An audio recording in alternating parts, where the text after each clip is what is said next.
speak to the Kenyans that when we talk about cancer, it's a national conversation that affects anybody in this country. It is not for the poor, it's not for the rich, it's not for those who are ignorant. I say it's to myself because I always give this story.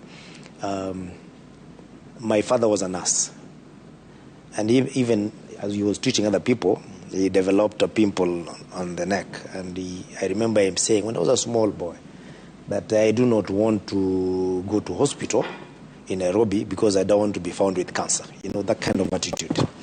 And eventually, that pimple developed to something else. And to cut the long story short, my father eventually got cancer that affected his ears and I think TNC.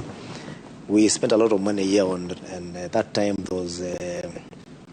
we did not have an investment in chemotherapy. Mostly we used radiotherapy. And eventually we lost him. And I remember saying to myself, never again. Because had we taken our dad to hospital in good time, probably early detection would have saved him. I said, never again. Early detection would have saved him. I said, never again. 28 years later, my mother was diagnosed with a stomach problem that we took to several specialists in stomach.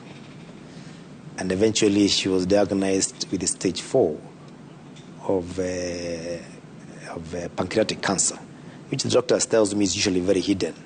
It is the one that actually kills Steve Jobs of Apple, and with all the money that he had. It means that the attitude, even out there, because I've had one patient there saying that there's usually stigma among our patients. When somebody is